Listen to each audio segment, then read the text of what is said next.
Welcome back to Analytical Media. We're a consortium, a group of therapists, college professors, and well-published peer-reviewed authors. Today, we will be looking at jealousy.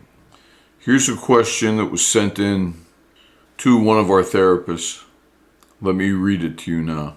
I am a college student and have one best friend from my hometown, but have a group of friends when I'm away at school.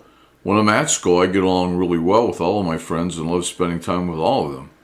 When I'm home, I love spending time with my best friend. When I'm with her, I'm super happy. However, for whatever reason, when she takes the day to spend time with her boyfriend or someone else, I get sad. She has made it clear that I mean just as much to her as a friend as she does to me, and she has been nothing but the most caring and kind friend I could ever ask for. I don't even know why I'm so emotionally attached and get sad when I don't spend every second of every day with her. I don't feel this way when I'm at school, and some of my other friends are hanging out without me. Why do I feel so sad when she's doing something else? I'm not her only friend, and I know that it's normal for hang out with other people. So why does it make me sad?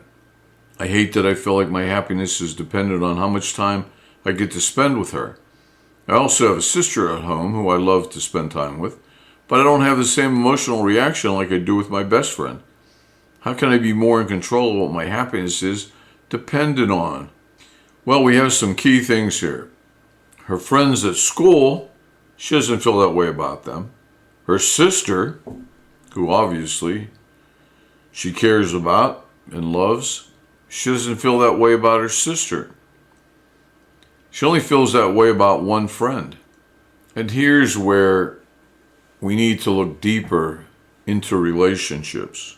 We know it's possible for two men to be friends. We know it's possible for two women to be friends. And we also know that it's possible for two men to be partners, life partners, and for two women to be life partners. It's possible. So where do you draw the line? Probably when it comes to sexuality. Two men can be great friends, do everything together, basically. And if they have no sex, we say they are not gay, not homosexuals. So should sex be the determiner? Her and her best friend are not sexual. That's clear. It's not mentioned. She doesn't mention it at all. The other woman involved, the friend, has a boyfriend whom this writer is also jealous of. The sadness she feels is jealousy. You might call it a disquiet that she feels is jealousy. Can you be jealous of someone if you are only friends? Of course you could. And the only thing that seems to separate two really good friends like this, she refers to her as her best friend. She has many friends, but this is the only one she feels this way about. This is her best friend. This is her closest relationship. And the only thing that separates them from being in a homosexual relationship is sex. They're not having sex together. This is a fine point, but one that must be looked at. And certainly not all of you out there will understand what I'm saying, but what I'm saying is we're quite willing to accept two homosexual men or women. We understand it. Well, they're life partners. They could be married. And we understand that they are complete within each other in every way, including sex. Well, if you're complete within each other in all ways but sexually, does this make you anything other than possessing a complete homosexual relationship except for sex? Sex is a very small part of every relationship. Granted, it can be, doesn't need to be, but it can be very important in a relationship.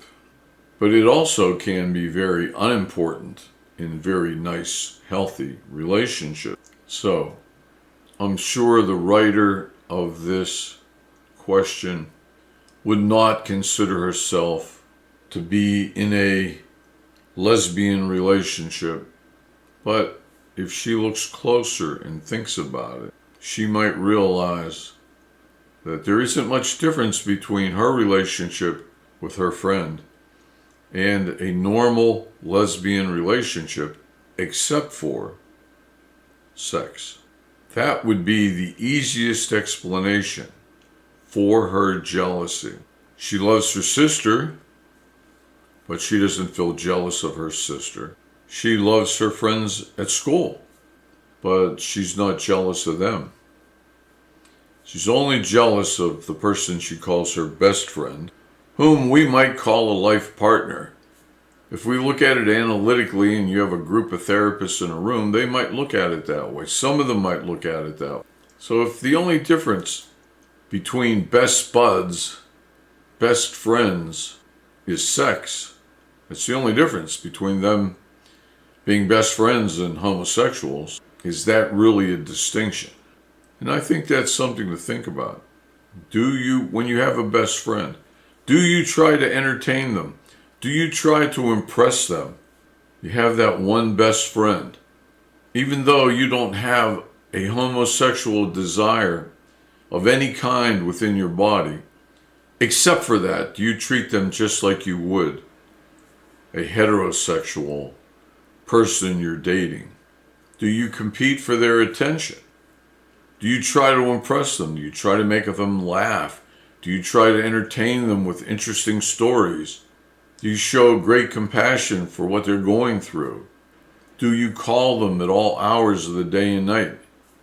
Do you speak to them multiple times a day? Do you spend as much time with them as you possibly could? Yes, you're not being sexual. We understand that. But are you in what amounts to a homosexual relationship? Something's different about this relationship. And there are many, many, many people who would discuss and describe their relationship with a friend as a best friend. What I'm saying is it's common for people to have best friends, to identify best friends. It is not common, or not that common, to be jealous of that best friend doing something with someone else. Though, when best friends have a falling out, or a best friend becomes involved with another friend and excludes the original best friend, that experience of the rejected best friend is very much like, if not identical to, breaking up with a heterosexual person that you're dating or involved with. It's very much like that. Now, both of these best friends, and she says that she feels that way about her best friend, and her best friend feels that way about her. I'm sure that they would not. It'd be very unlikely for them to recognize their relationship as being more than friends. But what does more than friends mean? Generally means sex, doesn't it? So, well, I have a friend, I got this guy, you're a woman, and I have a guy at work that I talk to on the phone, and we go here and there, but we're only friends. Doesn't that mean, yeah, we get along really well, but we're not having sex? I think this girl is only, I believe, well, she's a college student. I think in the questionnaire here, it lists her as being 22 years of age. This is early in her life. She just became aware of sex a short time ago. She doesn't understand her sexual fit. It's the teenage years, a period of experimentation and growth. And I would imagine that this woman will become clearer in the future, clearer about who it is that she feels romantic towards. And again, what's the difference between platonic and romantic? It's sexual, isn't it? By definition, it's sexual. Even if no sex takes place, for whatever reason, because the queen is married to the king and the knight serves the queen, and they're friends, and only friends, supposedly. So they have a deep relationship, but not a sexual. I could have given you a trite, short answer, but we're here at Analytical Media to go deeper into philosophy and psychology. Some of our researchers, well-published, peer-reviewed researchers, specialized in the field of philosophy. Some. Most are in the psychological field. So our goal is to go deeper. It's to really explain things as they are and not in some cute, short way.